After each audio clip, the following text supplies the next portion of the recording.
When it's like me, I go out of my mind.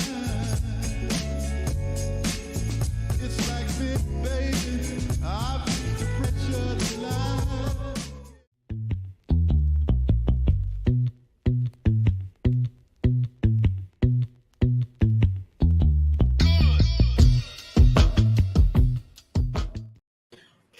And we are finally back. Judd'z Budz, episode 84.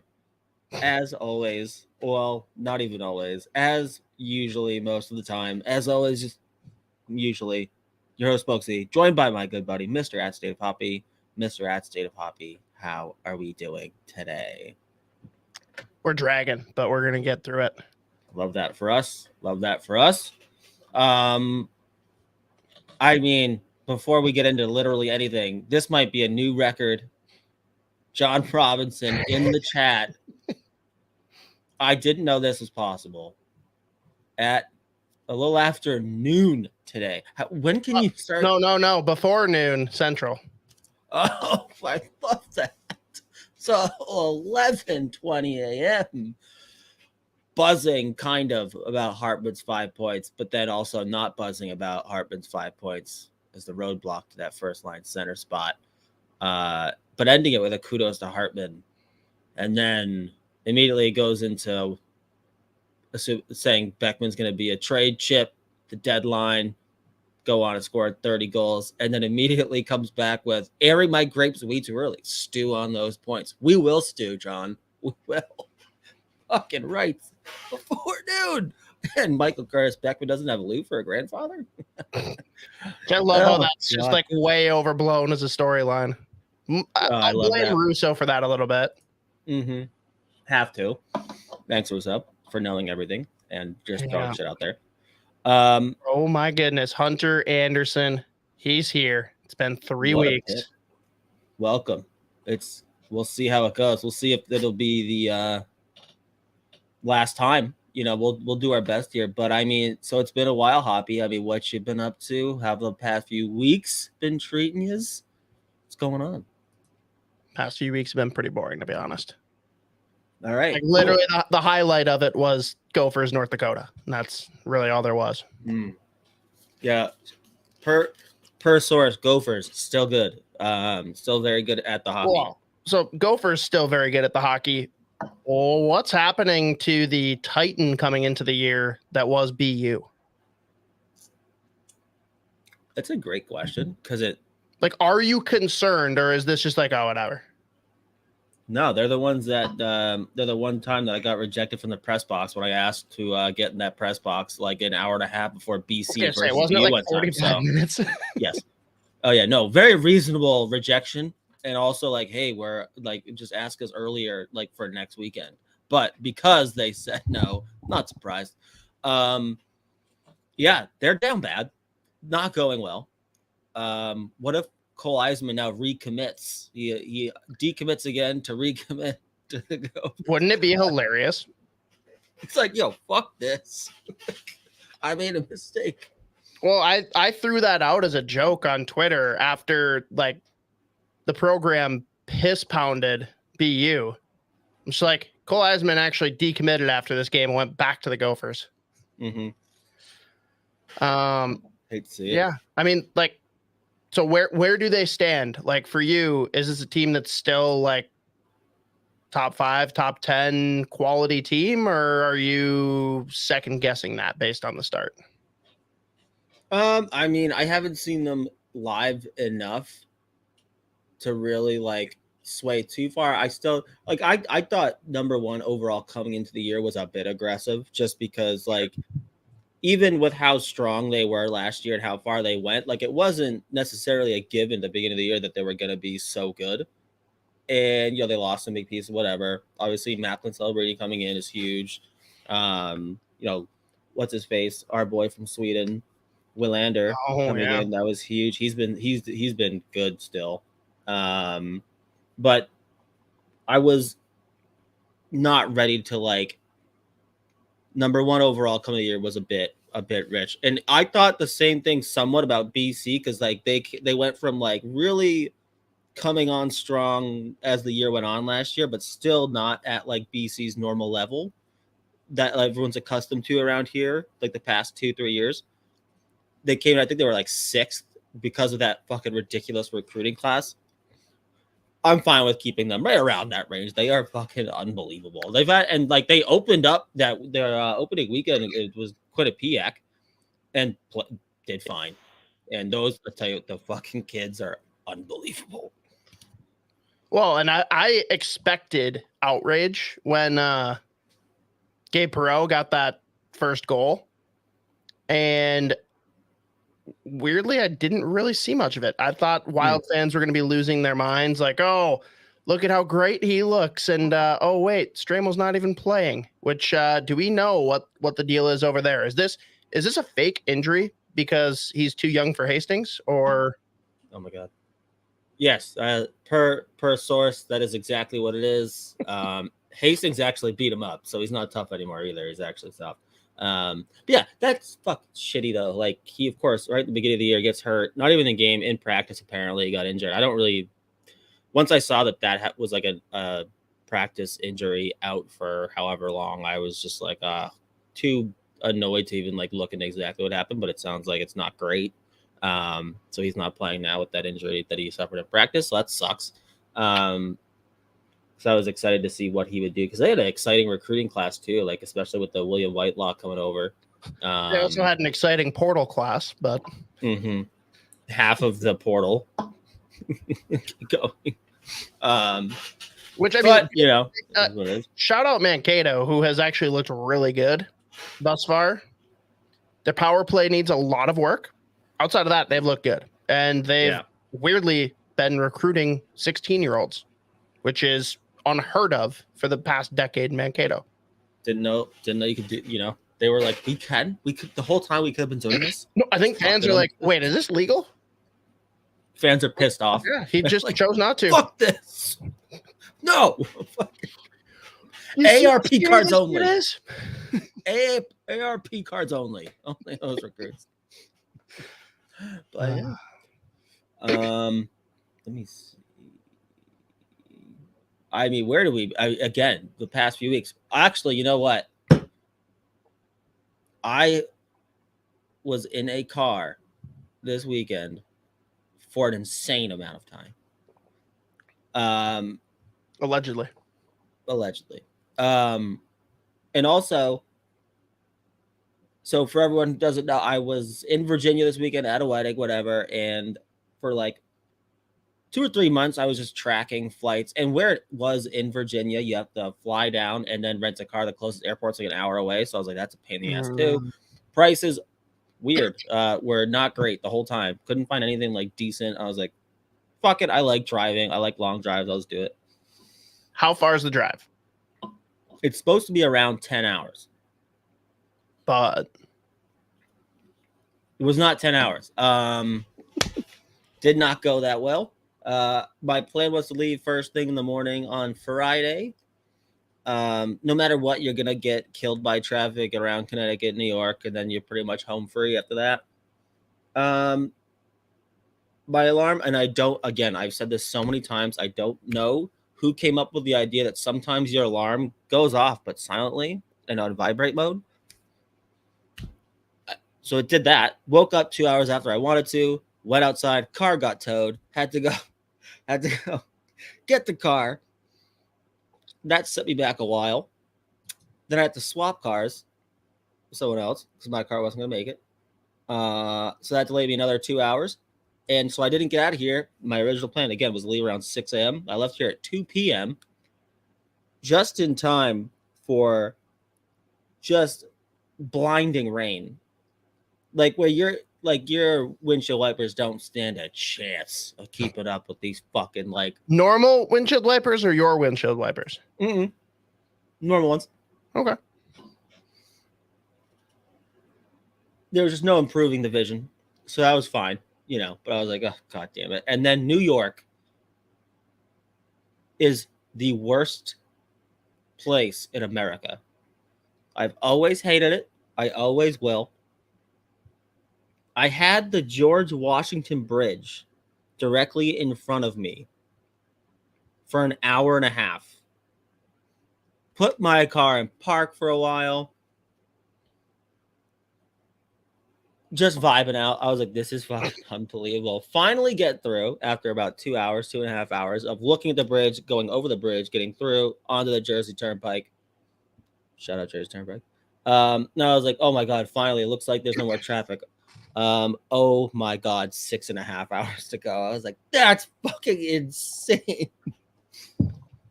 Place I was going, small town Virginia, so it's not like there's a ton of people at this fucking hotel that I was going to stay in. There was one person who stayed up waiting because they knew someone was going to be checking in late. So I get in around 2 a.m. All, credit to them for just sitting at the front desk waiting for my dumbass. And my paperwork is all I need is just like sign. And I was like halfway through the signature. She's like, all right, you're good. Here's your key. It's like, oh, thank you and sorry. That sucks. Was in Virginia for about 36 hours, got back in the car, drove home. Oof. Drive home was great though. I enjoy the long drives. I was listening to like ESPN 30 for 30s, E60s the whole way. It was electric. I was buzzing on the way home. Only got stuck in traffic once for about half an hour. So I was home. Okay. It wasn't too bad, but so did the country roads take you home to the place you belong? Allegedly. In theory, yes. Tell you what, I went to the gas station across the street from my hotel. Because I knew they were selling beers right there. And I was like, I just want to walk. I can't get back in this fucking car to go find a liquor store. I'm just walking across the street. I walk in. First of all, I forgot that I live in Boston, kind of. And that everyone else in the world is very like excited to see you when you walk into places. They're like, oh, hi, how are you? I'm like, the fuck's your problem? I was like, who the fuck are you? What do you think? You're fucking better than me? Jesus, fuck. And then I look right. There's slot machines. People are just like ripping casino games inside of this fucking gas station. I was like, this is the best place in America. Oh my God. Yeah, that really threw me off. But yeah, that was my, I was imagine being stuck in a car with my brain by yourself. Scary place, but I was buzzing. Terrifying. Anyways, that's what that was, I don't remember the last time I was in a car for that long by myself, but how do you feel about like long drives? It doesn't bother me at all. No. I throw in a podcast, I'm good to go. I hate being a passenger on a long drive. I can't do it. I'm just sitting there. I go fucking crazy. It depends, but yeah. But yeah. But I mean, anyways. I don't know. Like I overnighted Twin Cities to Buffalo. Oh, that's fun. And like I was good until like we were probably like 15 minutes out. Yeah, once you get close. And I was dragging. I'm like, I had my buddy in the passenger seat, and I'm like, dude, just like sit here and punch me until we get there because I'm in trouble. Yeah. Tried to be a hero, and it was a mistake. And then we planned on taking a nap, but then we get out, like we get in our hotel, and it's like, fuck it, let's go find food and get some drinks. And so that I got tuned pretty fast on that one. I was gonna say that. Yeah, that's a real early night in Buffalo. That's not possible. You actually can't leave till like no. When you come here to eat and you can't leave till 4. Sir, you're not allowed to leave this restaurant / bar until 4 a.m. You have to stay here. Like okay, well these are facts. Now, Z, speaking of Virginia, do you like West Virginia's new jerseys that were posted out that everyone either loves or hates? You'll be shocked to know that I did not see them. I'm very unshocked, yeah. Yeah, no. Knowing West Virginia, I feel like I would love them. They could be a hot take. So my immediate reaction was because I've been begging the Wild to have like the trees along like the bottom of the jersey and stuff, and they had that, which is sweet, but it was a little busy. Like there's just a lot going on. So I can understand where people like aren't all in on them, but the people that hate them and say they're ugly as shit, I'd be terrified to know what they think about Wild jerseys because Wild jerseys are sinfully ugly majority of the time. Not all of them. Some are okay. I feel like there's only a handful of jerseys that I'm like either fired up about, like on a positive note, or I'm like, this is fucking horrible. So like people that get all jacked up, I'm like, all right, that's your thing, I guess. I'm like, looks fine to me. So now I'm like very curious to see what they look like. So I'll figure that out later though. I mean, I guess we can kind of transition to hockey though. I mean, yeah, I guess we can talk about that. I mean, there weren't really any games that got played yesterday though. Holy shit. So yeah, I guess that's where we'll start then. ESPN, Frozen Frenzy, is that what it is? Right, that's what it's called. That's what they're calling it. Again, similar to those, people either fucking loved it or they were like, no, I don't like that. Do you know what the dividing line was between who loved it and who hated it? Mm-mm. The mute button. Oh, really? Yeah, that kind of makes sense. Bucci and Weeks were too much for me. And like, first time, whatever, excited, jittery, feel like you got to do a lot. They got to shut up. Like, It's okay to not talk every second. Yeah. The people, like the best, know exactly where just to leave noise. Remember, like there was a few times last year, Butcher Cross did it too, where he was like randomly, again, like just don't make it a thing. It was like, let's listen to the crowd, and then he would just not say anything for like 2 minutes, and you're like, well, that was fucking weird. I get it, bro. It's loud. You don't have to announce that you're just gonna not talk for a while, and we're just like, everyone listen really closely. Everyone's just getting like close to their fucking speakers. And then and then at the very end, he's like, I was fucking with you guys. Like, you can't hear that through the TV. Like, yeah. Yeah. Like if he actually did that, I'd be like, all right, respect. You got me. Yeah. So I mean, I'm in the same boat where it's just like, again, it wasn't something that I was consciously being like, oh my God, bro, like enough. But I like, now that I think about it, there were a few times I was like, okay,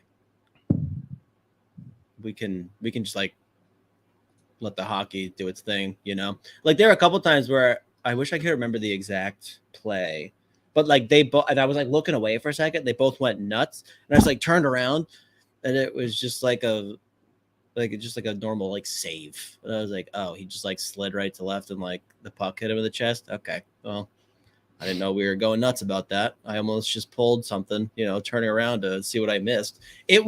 I found it to be a little bit annoying because when they would switch games, you know, that means that there was probably a goal scored.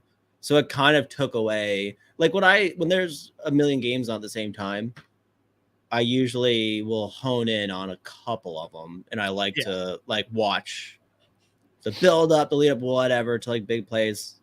Well, that was where I was like, all right, like, yeah, I don't know if I think they could tinker with it, and obviously they'll figure out like a better method, but I do think hockey is just such a tough sport to do this with. Like it's so different than NFL. There's way more action. There's way less stop of play. Football is so perfect because there are times in the game where you know it makes sense to go over to a team. There is a stoppage after every play. Like hockey, you can get 10 minutes of nonstop back and forth. And like you don't jump in the middle of it. You don't leave in the middle of it. Like it's tougher. And I think what a lot of people have said, at least to me directly, I haven't really seen much of this online, is that they want to have a more interactive version where they can like kind of choose how they want to bounce around the games within one spot. Yeah. Which I don't see the NHL making any active efforts towards, especially through like, well, that seems like a lot.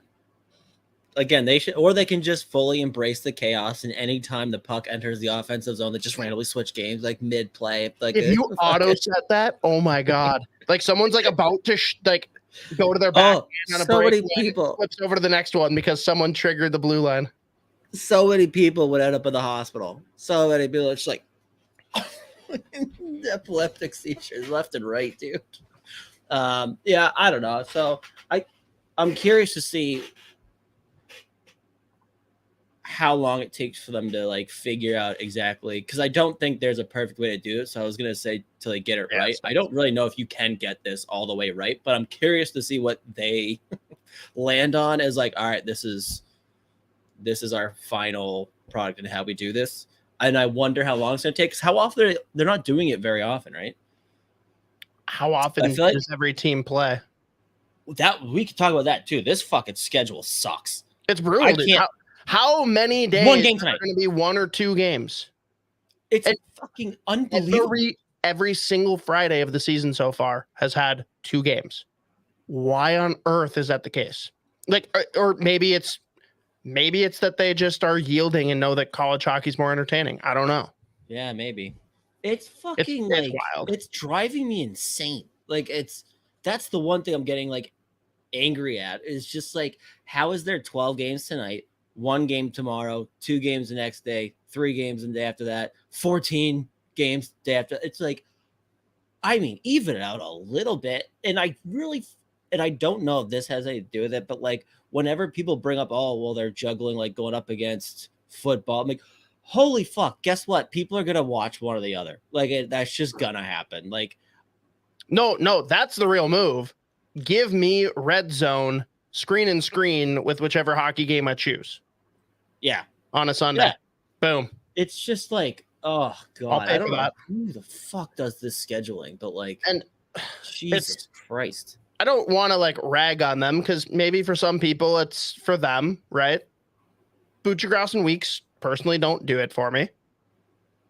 And if you got it to be something that like, this is just out of nowhere, but if you had like Biz and Wit doing the commentary, that's going to draw more people in that are either going to hate watch, or the people that are like all in because they just want to hear the ridiculous commentary that goes on. Yeah. I don't know who the right person would be, but you got to bring someone in that's less catchphrasy like Butchergrouse. And I think Weeks is like incredible as like what he's done as an insider since making that pivot. I don't know that he's a guy that I want to sit there and talk for 5 hours at me, you know? Yeah. Right. Yeah. And even coming up with a rotation, like get other people in, you know what I mean? Like kind of tag team in and out. I don't know. It's my big beef with my like consistent beef since like ESPN got the hockey thing or whatever. Listen, it's funny every once in a while. I really don't need the fucking chicken parm shit. I don't need any dedicated airtime to a fucking chicken parm. Like I really don't. That's the catchphrasey shit that I was referring to. Yeah. Yeah. I'm good. I'm done. I don't fucking care. Like we don't need to consistently have this come up and talk about this and dedicate it.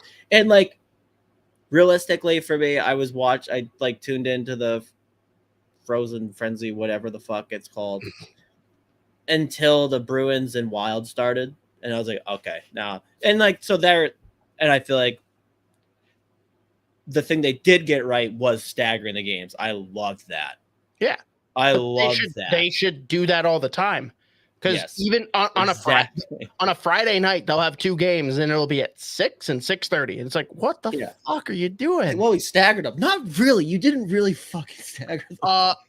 You don't know the definition of stagger. It means starting at different times, and 6 and 6:30 are different.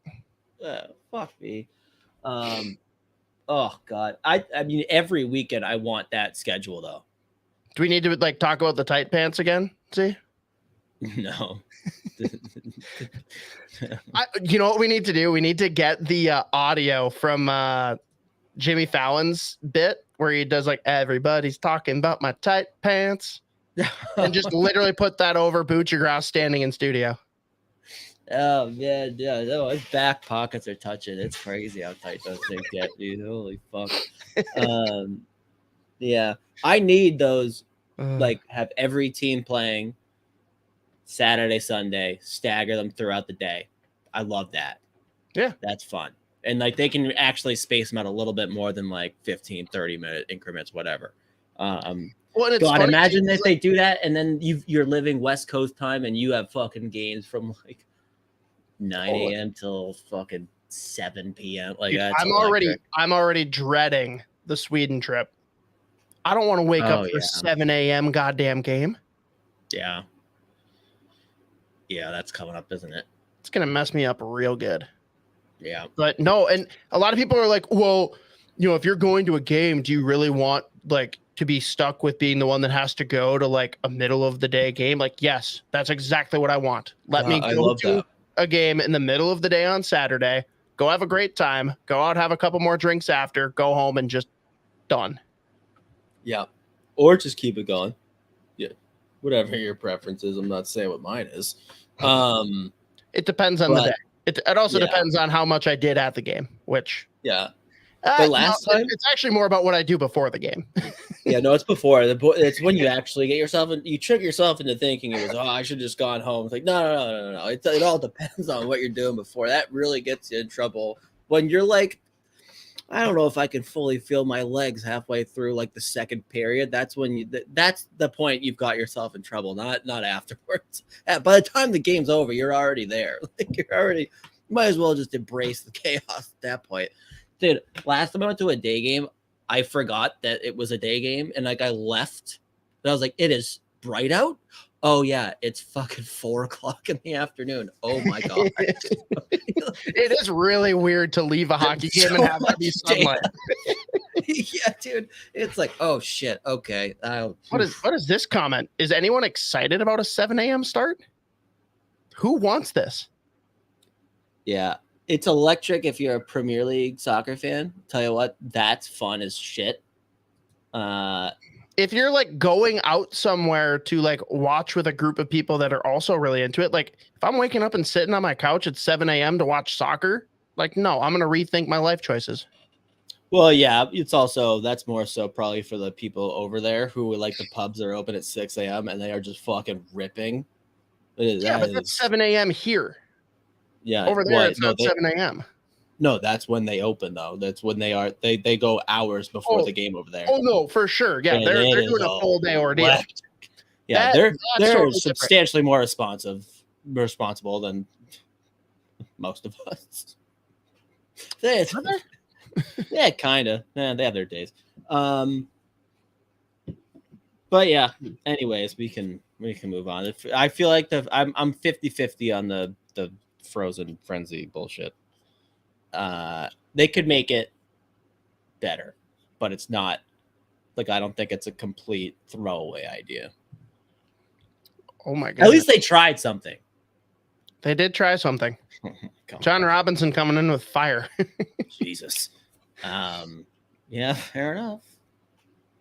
It is. It's sad that we've reached a point where saying that you don't enjoy Leah Hextall means that you're sexist, when that's got nothing to do with it, because there's plenty of great women that cover hockey. She just doesn't happen to be included in that list. Yep. We can move on from that. Yeah, we're not going to touch that further than that point. So, where do we go here? We go right into the Wild here because it's been an interesting start. Yeah, interesting is probably an appropriate way to characterize it. I mean, let's just talk high level here with the Wild. Like, given all that we can take from what's happened so far with injuries and whatnot, and the teams that they've gone up against, like, what's your current impression of this Wild team? I mean, kind of right in the middle, especially medium. They're medium. I'm like, because I just haven't seen them really put together a full game of like, if I think this team's gonna hit this year and be really good and exceed. I've seen flashes of it, but not anything that's been like, oh, I'm leaning towards that. But then on the other side, like there have been games where they've been terrible, but more so like sequences where they've been terrible, or like passages of, which I guess is just hockey. So maybe that just makes sense. But like, I still don't really know what they are yet. And well, so again, it's crazy. It's just like, it's every year.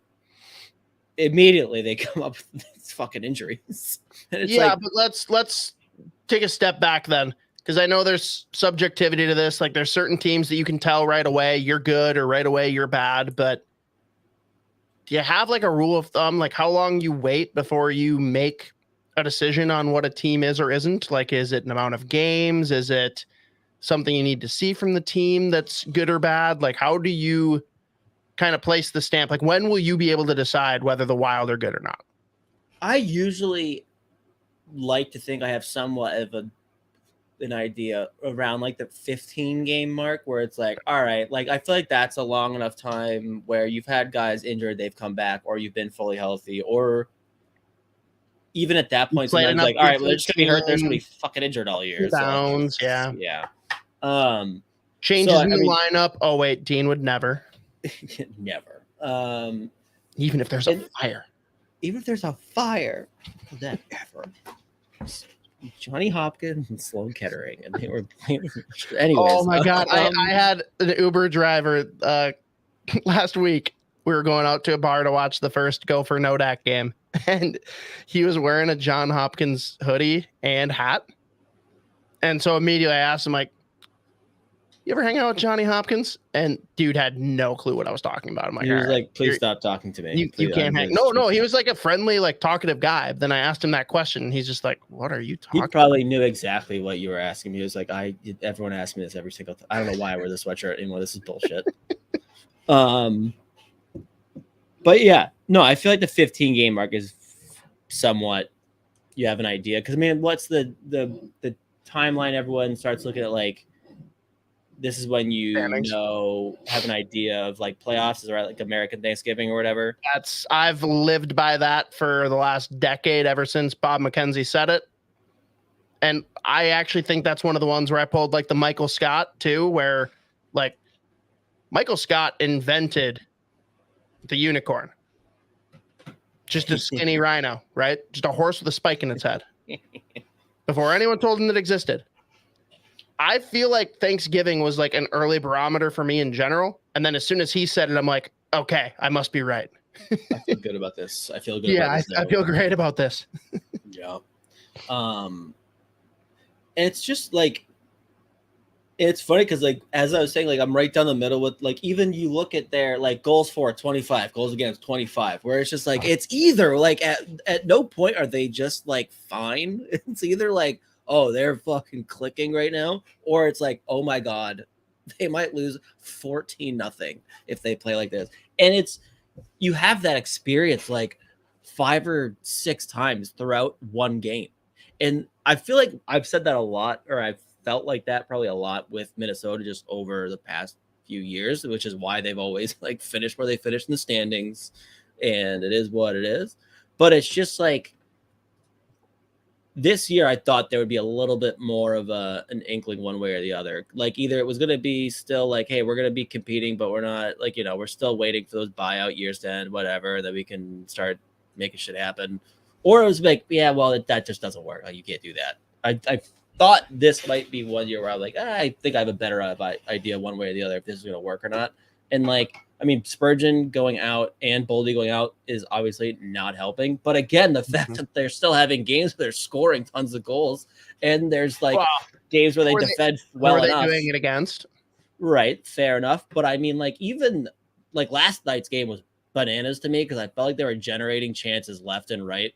And like after the first period, I was like, of fucking course, Jack Campbell remembered how to fucking play hockey against Minnesota. And then he immediately gave up 6 goals. Like, so, and Hartman, holy shit!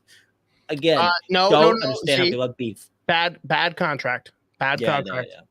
I still the fucking people, the beef that people have is just the right. It blows my mind. But I mean, I don't know. Like, where are you at with them? Because they just continue to perplex me. Where I don't really know where they go, like how they fit it. Like I don't know what this team is yet. It's tough because I'm kind of viewing everything in buckets, right? Like largely very happy with Gustafsson. Like over the small sample we have, if I have to say good or bad, I'm definitely going thumbs up on that Gladiator, right? But then you look at some of the like blue line as a whole, awful, garbage, disgusting. If Brock Faber wasn't on this team, we'd have a real problem. And then the forward group, there's like hits and misses, which obviously with Edmonton, like you said, we popped off our points. Hartman had 3 goals, 2 assists. Like that line looked good again. They were unbelievable. But that's the only game that they've really looked that good to me. At least consistently, right? Like there's been games where like they have little flashes, but like they need to be better. They do. Like I was saying to Isha when we recorded on Sunday for this week's episode, I want Kaprizov to just go and take the Boldy spot because it doesn't matter who they throw on that line. They're generating offense, and we just needed to get him buzzing. But it hit without doing that. I think the third line has been the biggest pleasant surprise because everyone's like, oh, what is happening here? This is just kind of the leftover scraps that just happen to get thrown onto the third line. Rossi looks great. They all look confident and are playing well. I think Gaudreau could certainly be playing better, but it doesn't matter because his dad's not going to bench him. And I think a lot of people won't come out and say it, but I think Foligno has played a lot better than anyone expected. Like he has done great things, and most people should apologize for being upset about the contract. Now, extra mil or so, extra year or so, worries with trade protection. Like I get all of it, but so far, he has delivered in the, 5-game sample. Mm-hmm. And on that point, too, I'm so glad that Marco Rossi started the way that he started. Because, again, it felt like you were either still a believer. And there's another player that I'm going to make the point on this in a little bit. It's really confusing the shit out of me. But, like, with Rossi specifically, people are looking for a reason. Just, I don't know why people immediately want to be like, ha, I knew it, bust. And it's like, oh, did you fucking know it? Like, oh, really? Oh, were you watching him for years?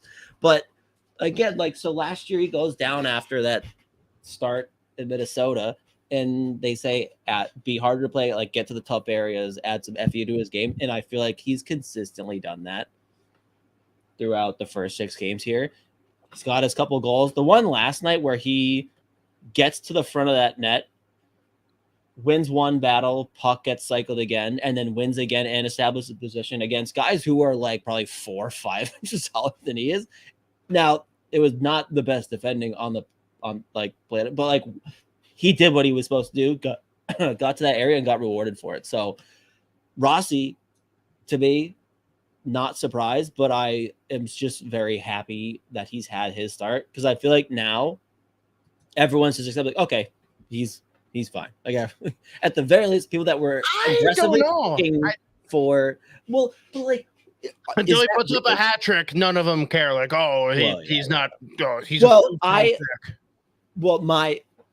my version of people that were looking for the reason to be like, oh, I told you it was a bot. Like they're just not talking. That's where I'm not. I don't really. The people that they're gonna say that bullshit or whatever. I'm like, okay, you're not even real. Like that's not a real opinion. But okay, go off.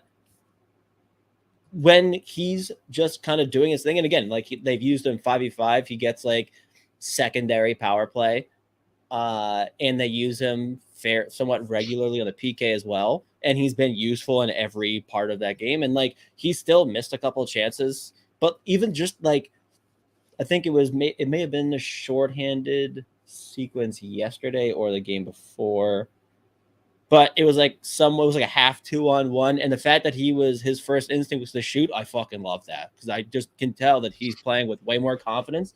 And again, part of that is just having that FU to his game. And like when I watch him now, I'm watching a player that like he fully believes that he is an NHL player. He's here to stay. And it's just like him proving that. And he's like, well, yeah, no, that's just what I am. That's not him like going out every shift having to like prove something. It's just he is doing like he's just playing now. And I think he just naturally looks like an NHL player at the very least. And I still see those flashes where I'm like, yep, there it is. So at the very least, he has to be encouraged because I mean, like you said, like that's a very interesting line construction. Very. Like Foligno and Maroon. No, but it's Foligno and Everson. That's what I meant. Sorry. Well, and but it's for me though, like I've gone full pivot too because coming into the year, I'm like, let the boy at least have a chance in the top 6. Just let him try, right? See what happens when he plays with good players. Totally changed my mind. I want them to leave him alone until Thanksgiving. Let him stay there, be comfortable, keep playing the game he's playing, build confidence. And then when an opportunity presents itself, great. Pop him up, see what he can do with the big boys. But I've loved everything I've seen from him, and I want to continue to see that. And you know what, too? Like, you look at, like, what's been the big thing that we've all focused on forever with the Wild is, like, centers. Go down the lineup right now. Like, I don't have a complaint about any center in that lineup. Dude, Isha and I were talking about that last week. Like, the biggest complaint always is centers. And right now, like, we don't look bad down the middle. And to be honest, holy fuck, Connor Dewar, too. He is just like, and, you know, Brandon Duhaime, fucking rights. He looks so good. How sad are you that he's going to be gone after this year? Shut up. Shut your goddamn whore mouth. Go back to your home on Whore Island. Go back to your home on Whore Island. When they both fought, I was like, or they both scored the other day. I was like, let's go. Two of the funniest goals ever. Be honest though, like, have they really looked that good 5-on-5? Or are we all just buzzing and excited because Duhaime's fighting people and because they're both putting up points on the shorthanded opportunities? Yeah, fair enough. I think for me, they've been important in important spots, whether that's 5-5, but it's mostly that PK stuff where, like, when they're making those plays too. Like, I also just love, obviously I love Duhaime, but I love the way Connor Dewar plays hockey. Like, he is such a pain in the ass, and he is a good hockey player. And, like, he's quick, he skates well, he obviously defends very well, but he does have that, like, he's very smart, and he's a good offensive player too. That's why I just, like, love Connor Dewar, and the fact that he can do what he's doing now in, like, a fourth line limited role. That's what I think is huge for them, obviously. Okay, but big problem. Like, do you think the two of them are content being fourth liners? I don't really know if it matters if they're content being fourth liners. I don't mean this year. I mean when it comes time to re-sign them versus having them go somewhere else for a new opportunity, especially because you're going to have to squeeze the pennies at this point. Like, how much of an impact does that have that they are kind of pigeonholed to the fourth line? Not just this year, next year too. Yeah, I mean, that's a question for them, I guess. But if they get the opportunity, like, if someone's going to be like, "Hey, we'll give you more years, more money, and a bigger opportunity," if then, like, they go, I'm like, all right, well, that is what it is. I also still think that they've got plenty of players who can, like, who are coming up that'll be able to do that stuff or play the same way. So I'm not really. It doesn't even cross my mind, if I'm being completely honest, because I also have seen them, like, in a pinch when they were really down bad a few times last year. There were times where they both went up into that third line role. Like, Duhaime, whether people want to admit it or not, is a very skilled player, and, like, he actually plays. That's all, like, the more reason that I make the comment. Right. Well, I think I wouldn't even look at it. I think he's, like, a middle six forward, likely a third liner for the next, like, 4 years for wherever he is. Right. And I think Dewar fits a similar profile, especially with his, like, two-way ability and how effective he is at killing penalties. He is the guy that has been prototypical for Pittsburgh over the last 20 years. Throw him on the third line. He's got enough there to, like, not hinder a line offensively, but he provides defensively, and he's going to do great things on the penalty kill. That's all you need for a third line center. Yeah. Yeah. And I mean, again, so, like, all fair points, but at the same time, those aren't even things that I even begin to, like, think about, really, just because no matter what, they're filling that role here. They're playing great, and, like, they're a huge part of this team. So, like, also there's plenty of guys who I'm sure have opportunities to go elsewhere. But they love it in Minnesota, and they'll stay. And, like, we'll see what happens as time goes. Those guys that love it and stay are playing in more prominent roles. It is different. Yeah, fair enough. I mean, we'll see. We'll see what happens. I just, like, not even those thoughts don't even, again, begin to even, like, you're blocking them out of your brain. That's what you're doing. You just don't want to think about them. Yeah, that's fine. It's a self-defense mechanism. I still think if if they're too good for your fourth line and they're playing on your fourth line, that's good. Like that's where I'm at. Like they're a very good fourth line, and if they have opportunities to go elsewhere, like that happens constantly here in Boston too. Like where then all these guys end up leaving, and whether they sign big tickets, sometimes they get better roles, and it doesn't pan out for them, or it does, and it's like, hey, it's great. We still have, it's at the end of the day, it's a fourth line role. So, but it's good that they have the upside of being able to be like used when called upon in like a higher spot in that lineup. So it is what it is, though. They've still got plenty of talent in the pipeline too, or if they do get better offers, or they just can't.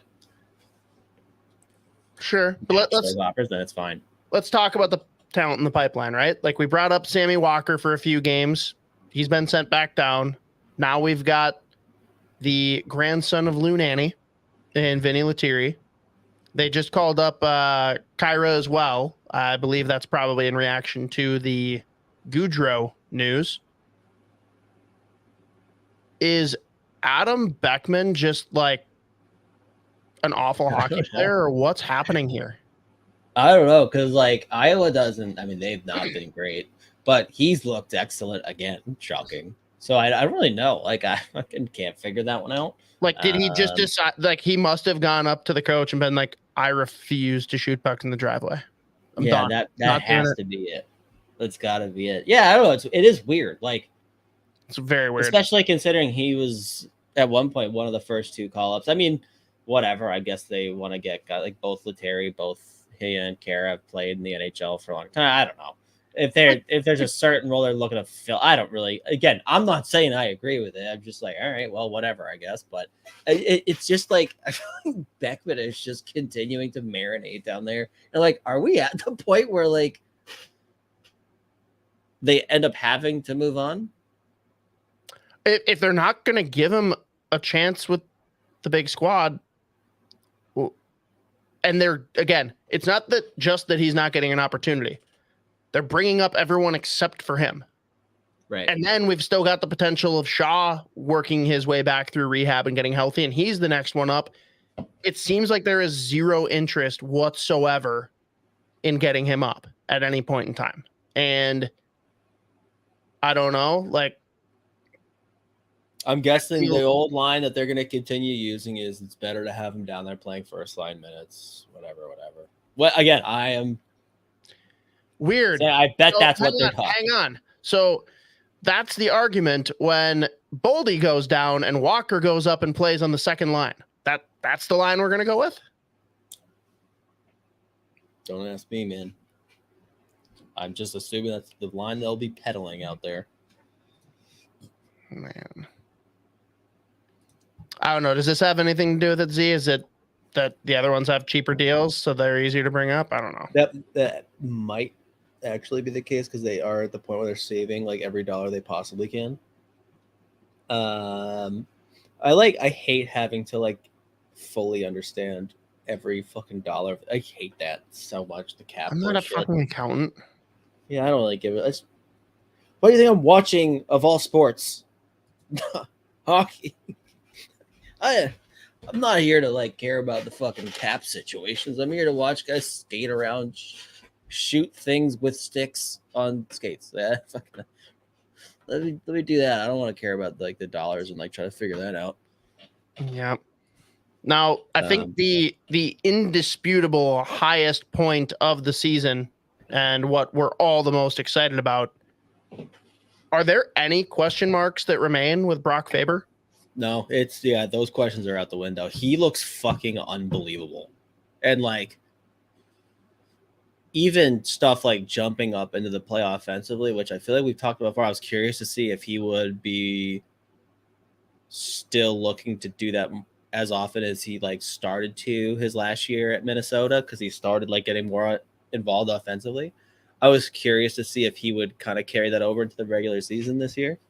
And he is literally everywhere. It just looks so unbelievably poised. And like there'll be times in games where he's like making a mistake that like almost leads to a big chance or whatever, but immediately recovers. Like I'm comfortable throwing him out there for like 25 minutes a night already. And he's just like stepping into it. And he's like, yeah, this is just. So I feel like he's just answering the bell. We talked about this last week, or maybe this week on Sunday. What do you see when the team gets healthy? What do you want the D pairings to be? I still want to see that top four of like Middleton with Spurge and Brody with. I almost said Brody with Dumba. Bring him back. Brody and Faber still. I still just want to see that when they're all fully healthy in the regular season again. Who's number 6 then? Who is the 6th man that gets in? On the third line? Addison still has to be there. No, right. He's my 5. Who's 6?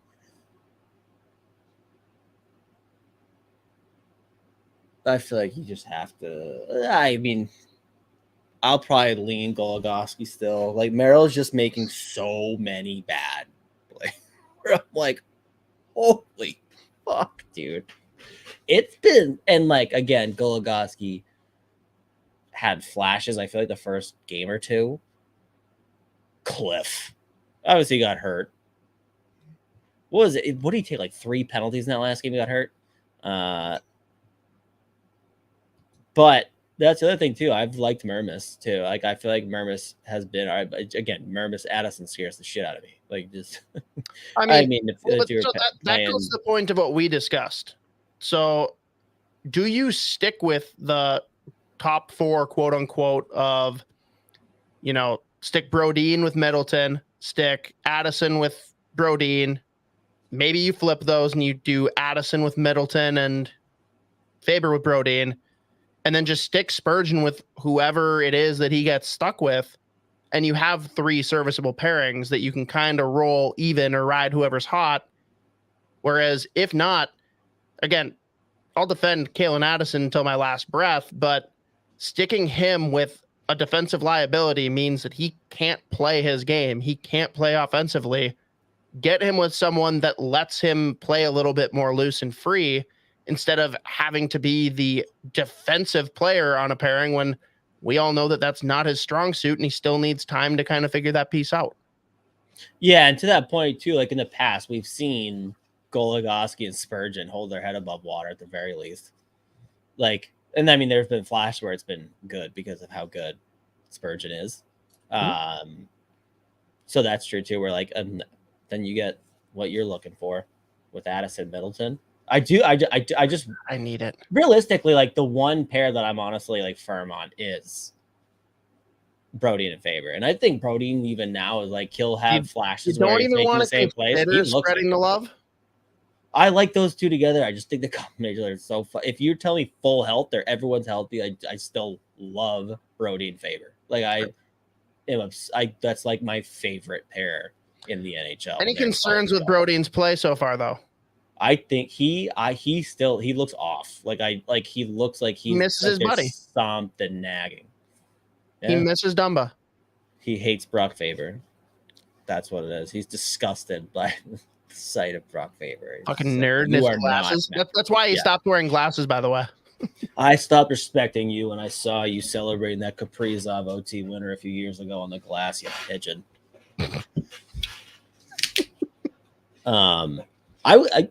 I do.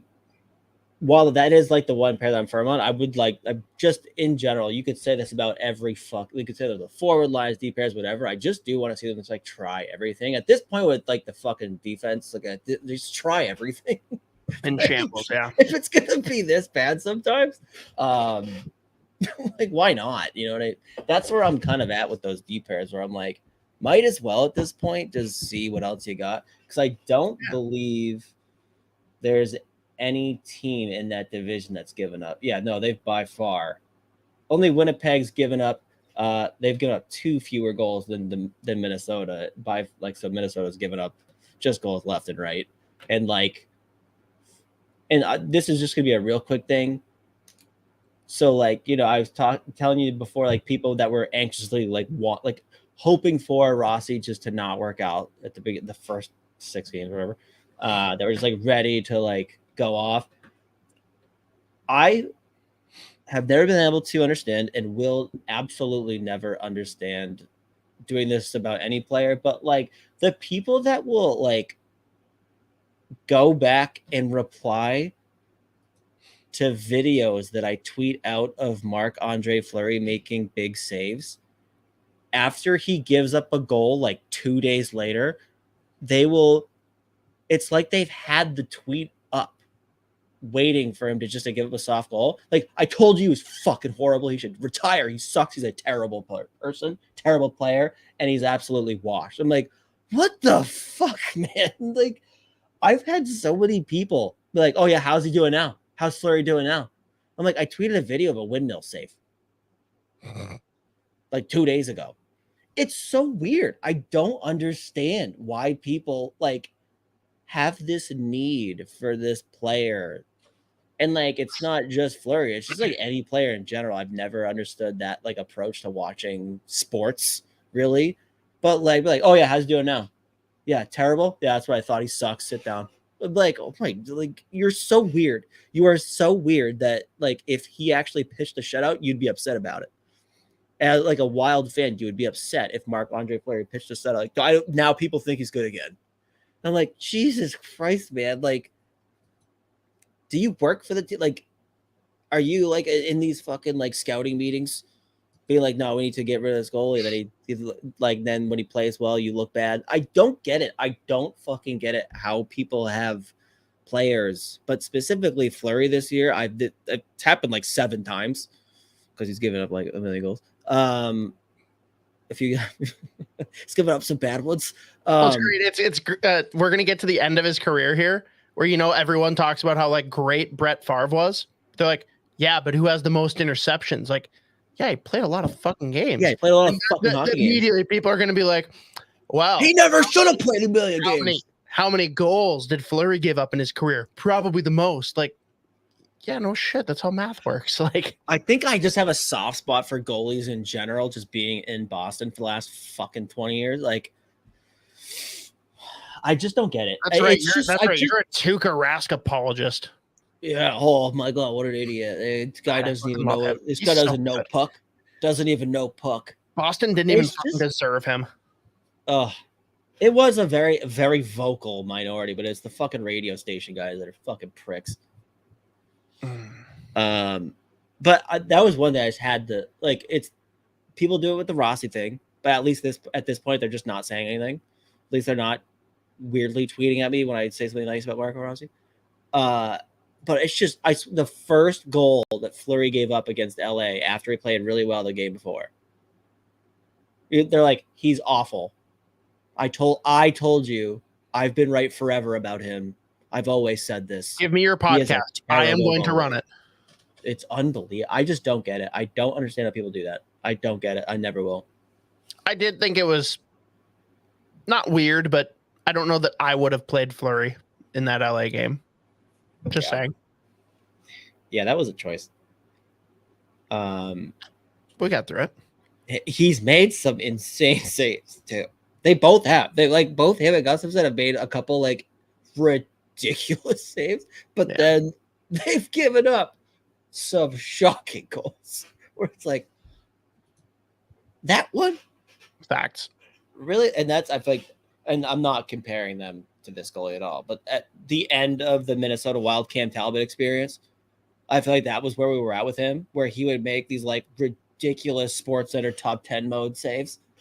And then like he would go full Mike Smith and allow a goal from the opposite blue line. And you're like, all right, I don't really know what's happening anymore. Yeah. All right, that is the way. All right, let's start in game 6 of the playoffs in the elimination game. Jesus Christ. Yeah. Whoops. That was a whole. We don't need to go back to that. Here's an interesting one though from John Robinson. Why can't they outright cut crappy players, i.e. Merrill? I don't know. I don't know how to answer the question. I mean, it's CBA. It's the way contracts work. Yeah. Can you imagine if like players could just be cut out of nowhere? It's like, yeah, your contract, that's not a thing anymore. It would also mean that fans would be so much louder. What team would have to fold because their GM was like, fuck this guy. Out. Done. trying to think, who's the most like merciless? Are we going by merciless GM or are we going by like vitriol from the fans that are like calling for people's heads? No, I'm saying if you're a GM and you could just immediately cut someone. What team, like what GM out there right now, would it probably just cut everybody? I mean, just based on their roster construct, I'd lean San Jose with some albatross contracts. But if we're going to go more for the topical approach, I'm saying GM that like is looking to pull the trigger like a fuck. I feel like Vegas would do it, but they would never have to actually cut anybody because everyone fucking comes in there. It's just unbelievable. Right. If you're, that's fair. another. They're the Mankato. Like if they have when they draft someone, he's like, I can't wait to fucking ship his ass out of here. Scouting director is just like, why do I work here? You are Why here, do they have a here to scouting build trade value, sir. Shut up. I don't know why they have an amateur scouting staff. Like there's just fucking. Yeah, Mateo's got a good point here. Tampa would be on that list. Isha, that we're not talking in the past, we're talking now. That's interesting. I was leaning Tampa. Tampa seems the most reasonable. Pat Verbeek actually probably would, but then Verbeek for sure would. Well, I mean, he would cut Leo Carlson. He would cut Trevor Zegras. The other one that's interesting, because of how last year went, and if that got instituted today and you were given a week where you can purge your team, you can get rid of any contract you want, no repercussions, but there's no turning back, and you cannot re-sign that player at a lower value. Do the Florida Panthers clip Bobrovsky? Yes or no? Yeah, yeah. Yep. It's kind of how I lean. It's just so tough from the fan viewpoint with how important he was last year. No, I know. It's that's a really tough one. Like you do it, you're gonna get shit. If you don't do it, you're gonna get shit. Yeah. They look bad. I mean, injuries certainly don't help, but yeah. I mean, wasn't that the team that I shit on the most in our preseason picks? Like, everyone 100%. Has Florida in their top 3, and I don't fucking get it. Yeah, that was weird. But the one that I was very wrong about, though, I had Washington as like a fringe, like they'll maybe be able to pull off being a. That is the most horrific hockey team. Bad. They are so bad. People are gonna get so annoyed of me using like old person gifs for that team. Like, it's bad. Ovechkin looks so fucking slow. I mean, what do you go 2 games without a shot on net? I think he went 3 without a shot, and then he finally scored his first goal, and it was literally a tap-in. Like, they got slaughtered. They're up 2-0 right now, the Devils, though. Is he going to catch Gretzky? Because at this point, I'm actually kind of worried. Yeah, I'm sure he'll just go off on a heater. Like, he needs 10 games to randomly put up like 25 tucks. So do you think it's that they like gave him Diet Dr. Pepper instead of his normal Dr. Pepper? And he's just not buzzing quite as hard? Could be it. Could be it, dude. Spencer Carberry came in and said, listen, we're putting water in that water bottle. And he was like, hey, fucking excuse me? The fuck did you just say? You think I'm going to score a goal for you ever again? And actually, who scored tonight for Washington? Anthony Mantha could be one of the best power forwards in this goddamn league if he gave a shit. That's very factual. No, when they traded watching his downfall. I was so sad when that happened because that was when Washington had gone like I think 6 years without losing to Boston. Like they would kick the fucking shit out of the Bruins. Tom Wilson would beat someone up. Ovechkin would score 7 goals and hurt somebody just by hitting them legally, which like they would kill everybody. And then they added Mantha, and I was like, oh no, like they will. he He might was sell the good franchise. on a bad Detroit team. He has all the goddamn tools in the world. If he just gave a shit and would try, he is an instant top 5 power forward in the league. Not just forward. I'm saying like power, like that. He can give you 30. He hits everything that moves. He's fucking huge. He's ridiculously skilled. He's a playmaker, like what he wants to be. Yep. He could be one of the best, dude, and he just doesn't do it. I don't. Dude, imagine if he gave a shit, and next year you managed to pull off him, Wilson, and God damn it, I'm spacing on his name. 7th overall or 8th overall pick last year. Leonard. If you have the 3 of them all on different lines, can you imagine dealing with that? That is hell. That is hell. I got the Washington flu for sure. If you think I'm retrieving a single puck, you are out of your fucking tree. I am not picking. I am not touching the puck. I'm not even bothered. I'm like, you go have that done. It's fine. They would never ice the puck. People just get out of the way. Like that. It's weird. Washington's never iced the puck. I don't know what's going on. They went 0 icings this season, and they're taking full on clap bombs from behind their own net. Man, it's interesting. Before we go into prospect stuff, one last Minnesota Wild topic we have to hit on. Our friends at 10K Takes got hit with the cease and desist from the NHL. From the NHL. Yeah. Literally got a letter from the NHL's attorney saying that their apparel is too close to the likeness of the Wild. And they're friends with the Wild. I know Jack texts Bill Guerin. They're this isn't coming from the Wild unless they're being extremely two-faced and fake about it. So it's the NHL's coming in and dropping the hammer when I don't know. They're stretching the bounds of what's actually trademark infringement. And it just sucks because they're pulling the whole we've got money, you don't. So, yeah, you want to turn this into a legal thing? We will. So 10K is probably just going to have to be all right. It'd be very funny if they're we'll go to court. Imagine that. You get a lot of attention. They fucking live broadcast. Bally Sports North has it going. They got their fucking feet in there. That's Johnny Depp versus Amber Heard all over again. Almost as good as 10K Takes versus the NHL. Now, there's an idea, though, that came up in the group chat earlier today.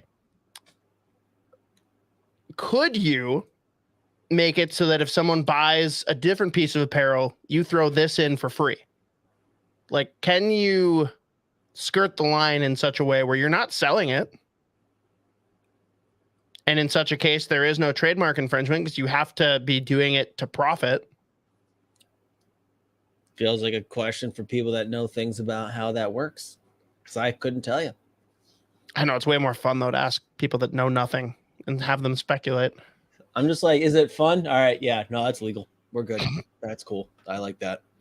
Do I like it? In my experience, most fun things aren't legal. So yeah, fair enough. Well, that's fucking brutal. Fuck the NHL. That is insane. They don't enjoy fun.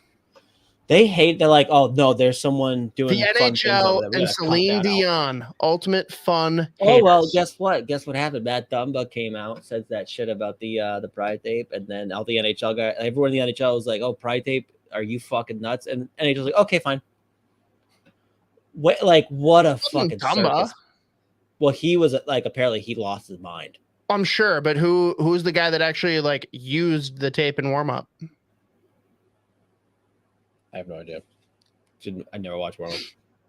All right, but that's that then. Shout out NHL for reversing that after getting fucking obliterated. What a bunch of losers. Oh, Jesus Christ. Isha's coming in. So apparently there was a battle between Canucks Twitter and Dom / JFresh over the abilities or lack thereof for one Quinn Hughes. And Isha, of course, is banging the drum as hard as he can because he jerks off to goddamn Quinn Hughes more than the Fleury haters do when he gets pulled in a game. So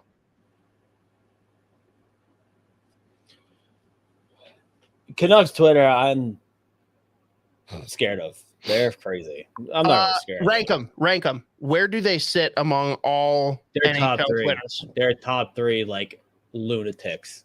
Yeah. Never a good spot to be in if you have all of Vancouver Twitter coming after you. So that's, that's always tough. But that's another one. People get really fired up at the analytics community for anything. I'm like, well, okay, so you don't like analytics? You like, okay, so why do you spend any time yelling at people about analytics? That's another one I don't get. Another one, they're like, oh, you're a fucking loser, idiot. You're soft. Your numbers, a calculator, boys. I'm like, just go watch hockey then. I don't know, man. Why are you getting so fired up? This is weird. It's crazy. You must be new to the internet, Z. No, I'm not new to the internet. I still am just like, man, I don't know how you get here mentally. I'm like, I could not. Whenever I see someone saying something stupid, I'm like, that's annoying. Okay. Next. It's actually the only reason we started this podcast, so I can talk about it. That's it. Yeah. It's weird. I just and people that get all angry and start screaming at the analytics people. I'm like, that's a very weird thing of you to do, but okay. So you're telling me you like the eye test, aka watching the hockey? Just do that. Just do that. Just do the things you like and just whatever. What's the purpose of watching the game and giving the eye test if you can't tell people what you're Why learning? would I don't watch things and then not tell people to fuck off. Tell them they're losers.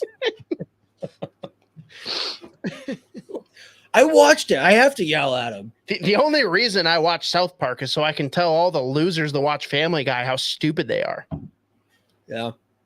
Oh, yeah, I know. It's the same shit about people that get weird about needing to tweet about people that watch The Office or Friends. That's the two shows where I'm just like, man, people get really angry. This is weird. Especially when you talk about characters too. Yeah. Yeah. Like the takes that I have that apparently get people riled up is that Ross is the best character on Friends. It's not even up for debate for me. And I think that Pam is just insufferable. I can't stand her. Oh, yeah. I hate Pam. Okay. Well, we're on the same page for that one. Yep. Anyone in the chat, feel free to weigh in on Ross and Pam opinions. Everyone's like, we should leave. This is getting weird. Come on, Puppet. Do hockey. Yeah. We are an hour and 15 in. I guess we should get to the final topic here. Yeah, get into the prospects. Well, first, with prospects, you weren't here to cover it last week. We have to, since a certain Cole left the Gophers, let's talk about who they got. LJ Mooney.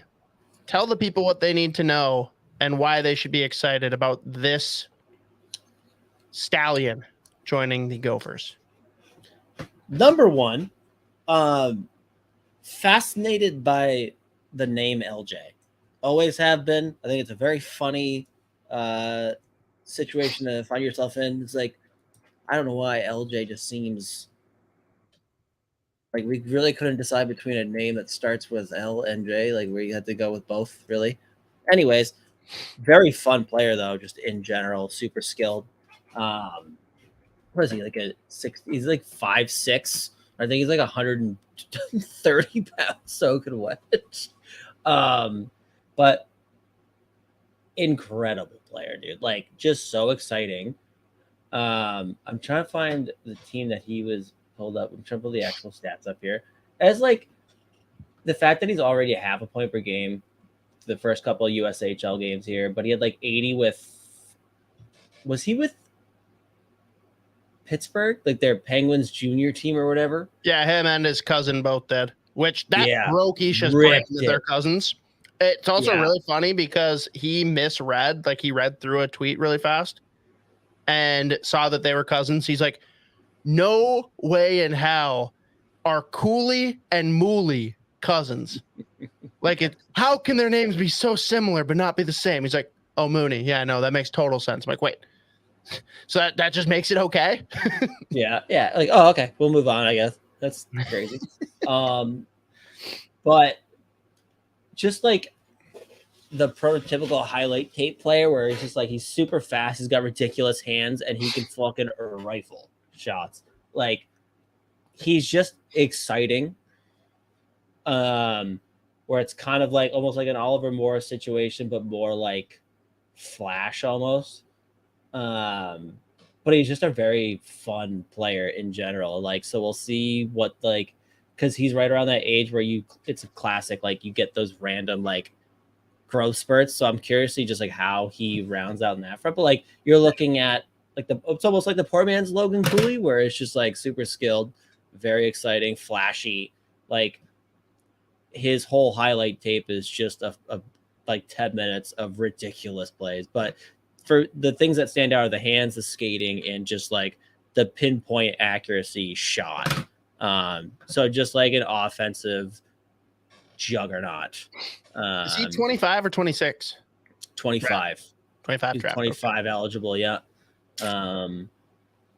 And I think whether he ends up center wing, I think a lot of that's going to see how much he actually grows. Because I do think like the size argument does become real when you're 5'6". Like, I mean, Matthew Phillips is playing in the NHL at 140. Yeah. I mean, he's up like LJB is obviously super young, so we'll see what happens. But it's pretty much just like the classic like highlight reel player in terms of just like the offensive upside. Like he's just the skill is insane. So it's just flash exciting. So it's another piece. Like I feel like the Gophers get such a well-rounded recruiting class in general. Like even you look at Jimmy Clark's start so far, he's obviously not in the score sheet, but like I think he's winning like 78% of his face-offs right now. Like he's just Which also we know doing is the most important thing. That's it. That's all we really care about. But like I feel like the Gophers every year just get this class of like, here's this guy super flashy. Here's another kid that like maybe unheralded but plays a super well-rounded game. Other guys that just like pop up the right spots. I feel like the Gophers always have that kind of recruiting class. So of late, LJ Mooney definitely fills that like super flashy, exciting, like high potential player. So I think it's a very nice piece for them to add. I love that the Gophers have a stranglehold on Pittsburgh recruiting. I know, yeah. Literally taking their only two athletes. We have them all. That's it. Anyone else? Hoping that the Coolies and the Moonies keep reproducing. Yeah. Going back to the Friends debacle, we have a lot of sheeple in here that say Chandler's the best character, but Sean Cosgrove makes a really good point. Rachel being the worst character. People only tolerate her because she's hot. She's a legit bad person. Spot the lie. Yeah. I think it's fun. Brad Pitt would agree. Every character has in that show specifically, they have points from like, I love this. And then they have all like every episode at one point, you're like, that's fucking really annoying. I don't like this at all. I don't know if someone's messing with us here, but Michael Owen coming in with the big swing. Just read that Spurgeon just got put on LTIR. Michael, going to need you to show your work on this one. Cite your sources. Hope everyone likes Merrill. His most recent on Cap Friendly. He is now on LTIR, so that blows. But that's retroactive, so he could still just be like a week out. Which means all of those games he missed get applied, right? Something like that. Dude, I still like, again, I'm at the point where it's fucking CBA bullshit. I'm We'll like, I leave hate that that hockey makes me think about this. Like, I want to watch the like, whatever though. Oh, there was some talk last week, and it's continued to pick up steam about a decentralized draft. So think NFL. I NBA. still don't fully get it. What part don't you get? Exactly what this fucking decentralized draft. I'm like, so is it literally just the fact that they're not flying everyone out to a location? Like it's like the NFL where they're like they have their own board. That's like I don't know why I saw people losing their minds. There are people that are very obsessed with the draft and like that go every year and that are worried that that's going to like change how it's handled. I don't know. Yeah. I mean, and there are certain parts of like the being in person thing, whatever, like, you know, that's how trades end up ultimately like coming to fruition a lot of times, even trades that don't happen at the draft. A lot of times it's like GMs actually sitting down and talking face to face. Sometimes that, but if there's, if there's more benefit than there is, like what is it, like saving money? I don't think there's actually benefit because like maybe it saves a little money, but like literally no one is from where you're at, right? Like let's just say the Wild, for example, right? Your scouts aren't from Minnesota. You're flying them in, you're putting them in hotels. You're going to have to set up a boardroom anyways for where you guys are going to host your war room and stuff. You're going to have to feed them. Like the fuck's the difference? And then there was Rachel Dory who came in even hotter and said, why not just get rid of the draft? Let players sign as free agents. And it's like, all right, well, you're an idiot. I'm not touching that one, but no, you're gonna touch that one. Nope. Do you want to keep the draft or get rid of the draft and let players be free agents? Yeah, no, I like the draft. I like that. Okay, there you go. You touched it. That's it. That's all I'm going. Yeah, I mean, it sounds so.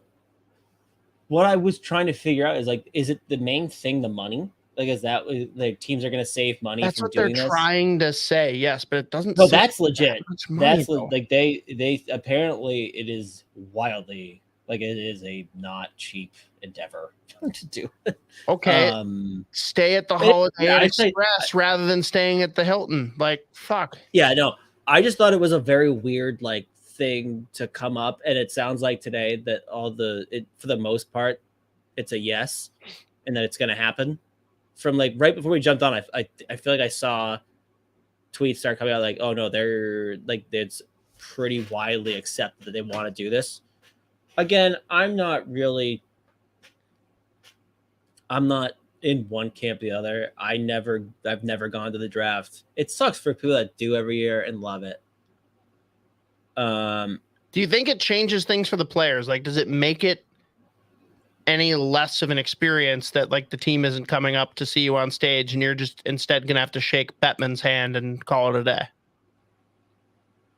Maybe. I don't know. The thing that's come up as the biggest pushback though, Z, like listening into like Merrick and Friedman, that's where like a lot of business is conducted. That's where like people meet each other, whether that's agents and GMs or GMs meeting each other. Like the draft ends up being a central location for like a lot of activity and conversation. Right. And that's going to change. I mean, I don't think that that's something that you can't still figure out, but that's one of the bigger pushbacks that I've heard. Yeah. I guess where I land still is I don't really get it. I'm just like, how did this even come up? Like, this is weird. I'm like, all right. Back to Rachel Dory. Drafts are anti-labor. Imagine being the best young person in your field and have to go to the 32nd best company because they lost money last year.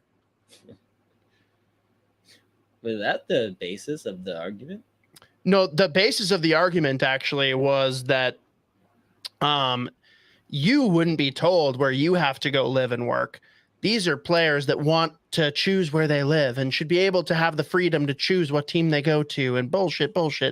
Like, if you're going to compare that to our 9-to-5 jobs, like, I'm sorry, they're playing a game and they're making millions of dollars. I think that they can move to a market that they're selected by.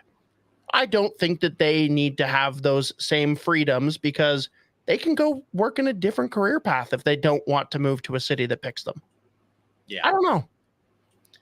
That's not to say that players shouldn't have those rights. Now, the one thing that kind of came up from it because people gave her a lot of grief, and she finally backed down and said, like, let's at least have them be like UFAs sooner.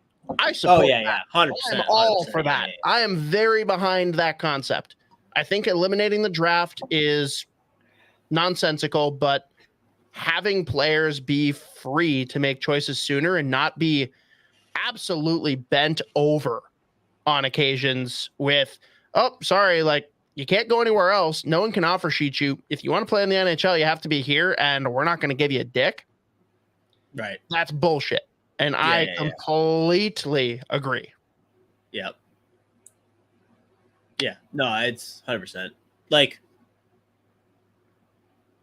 I think, I can't even begin to get behind the anti-draft thing.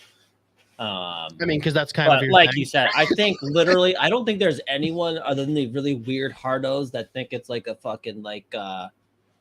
I'm not even gonna go down that path, but there's certain weirdos that are like, we like players. Not you wanna be you gotta earn it. I'm like, that's weird that you want players to be pigeonholed somewhere till they're either like 7 years in or 27 years old. That's such a weird thing. There's opportunity and then they'll fucking stay. Even more weird than the people that have been tweeting at me about Fleury like 3 days later. I think if you have any kind of staunch opinion about no, players absolutely should. These UFA rules are wonderful. I think you should be on a CIA watch. You probably should be in prison. Like anyone that's like, the UFA construct, this is perfect. Yeah, no rights for you. I think any young player should have zero say in anything until they're 27 years old or they've played in the league for 7 years. I'm like, you're the weirdest person I know. Like by far, easy, the weirdest piece of garbage in the world is someone that says that. So there you go. I need you to rag the puck. I might have to break the seal at this point. All right. Well, I'll pull this up then while you go break the seal. Spurgeon said to missed only 4 more games. I mean, Isha, we got to work on the grammar. Okay, Jesus. Grammar, spelling, it's all there. But if it's only 4 more games, it honestly weirdly kind of works in the Wild's favor that hopefully his salary cap will be retroactively marked as LTIR. A lot more flexibility moving forward. And hey, maybe we will see Adam Beckman. But thank God we definitely need Spurgeon back. I know there's plenty of Spurgeon haters out there, but he is very, very sorely missed. Waiting on Z to come back. We'll tee up the next topic here because everyone's like weirdly gotten excited and there's buzz around the NHL Central Scouting list that was dropped here this week. And Z's actually going to walk you through what that even means, what it is, because a lot of people seem to have a misconception around what the purpose of this list is. But 2024 draft class, we've already covered a little bit. Some pretty exciting players. I know one of Z's potential draft sons has already gone down to injury. Worried that he might not be able to play for Team Finland in the World Juniors. And holy shit, Z is taking a long piss because I'm pretty sure it's right outside of his door. It's the only thing. Jesus.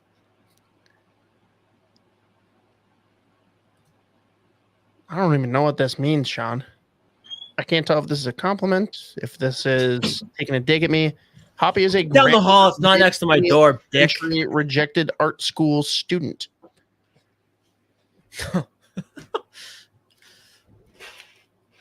Okay. Sorry, I can spell and know what grammar is and know that a hyphen between re-sign makes a different word than resign. But so Z, since you listened in on all of that, thoughts? What do you want to tell people about the NHL Central Scouting List?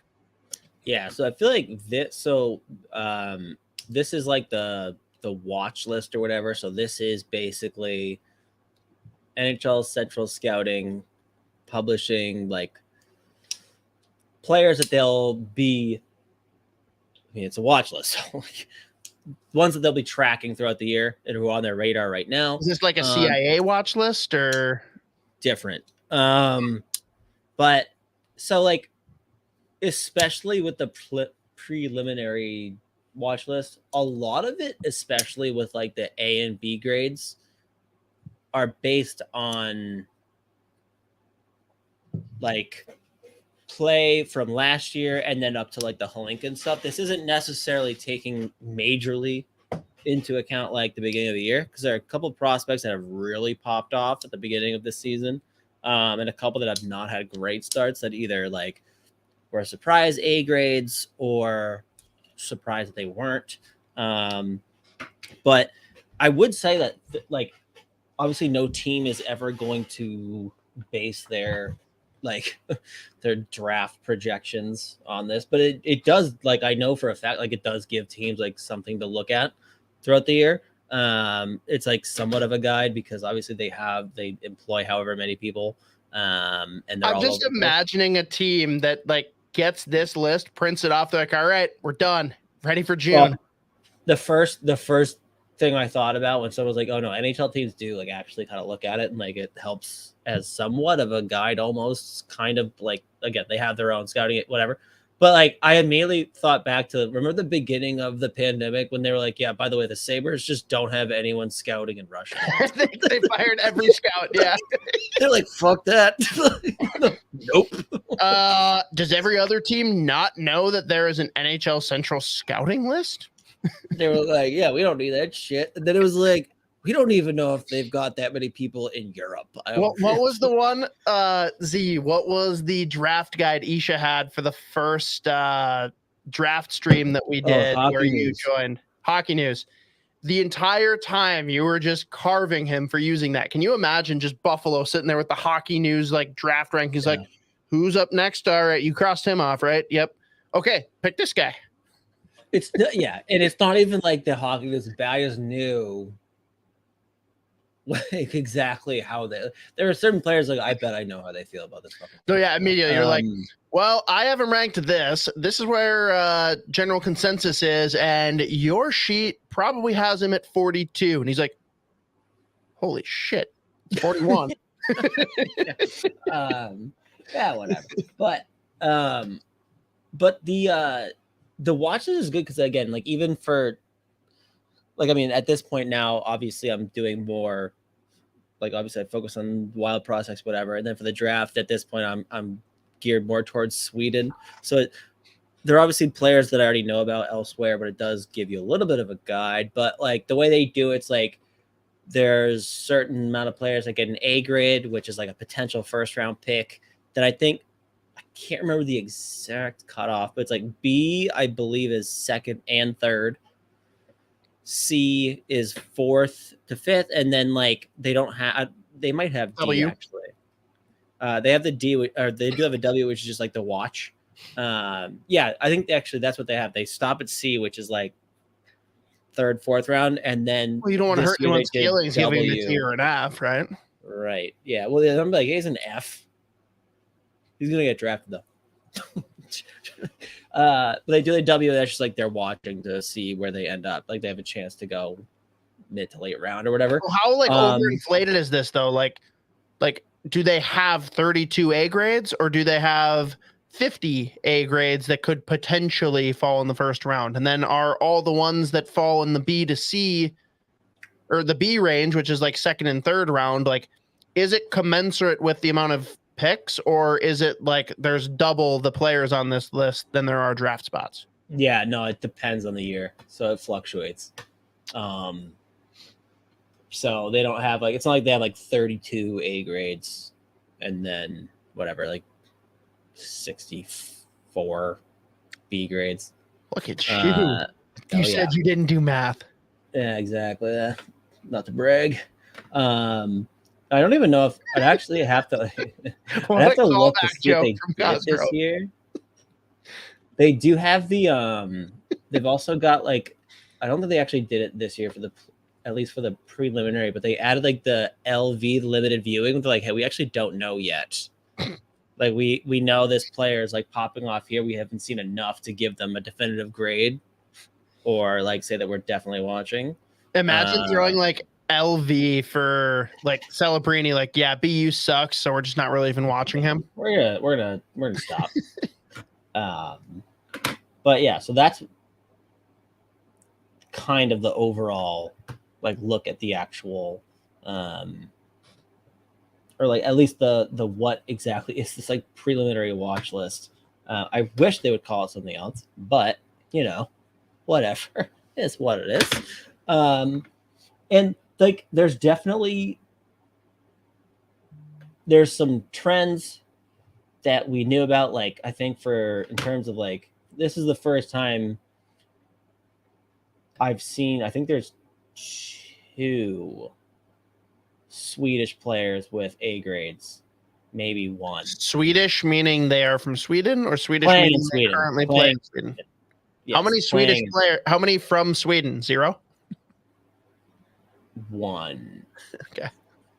Actually, yeah, there he is. Which is again, well, no, he's actually lighting it up this year, realistically, and he's been very good for a long time, so that's fair enough. Lucas Pettersson's the one Swedish player playing in Sweden who got an A grade. But it's just a down year for them. But the other thing, too, is there's 0 goalies with A grades. So this is definitely a year where we're not going to see any goal. Like, is that I would be pretty like, comfortable. Do goalies typically have an A grade in this initial list? There's usually 1. Okay. There is usually 1, I feel like. It's not, it's one of those years where it's like there's not any like standout guys that you're like, oh, like this could be the next whoever, like pick a prominent goalie name. There's plenty of guys that you're looking at, like plenty of goalies. Jordan Binnington. We're going to go like mid to late round. We're like, they have tools. We just haven't seen it long enough, whatever. But like nothing that's going to like, there's again, not a goalie at this point anyways, that you're like, oh yeah, I'd definitely be okay with spending a first round pick here. Cause like this draft class isn't as strong as 2023, but there's definitely like some of these kids I'm very excited about. And I think that's just kind of like the general consensus where it's like, there's some legit players here. So compare it to 2023 though. Is it that it's not as deep, or is it that it's not as like heavy at the top? Like I would say it's less top heavy. Okay. So it's but they're like depth all the way through, but it doesn't have the same like first rounder like staying power, like where like holy shit, these are all no shit first rounders. Right. Yeah.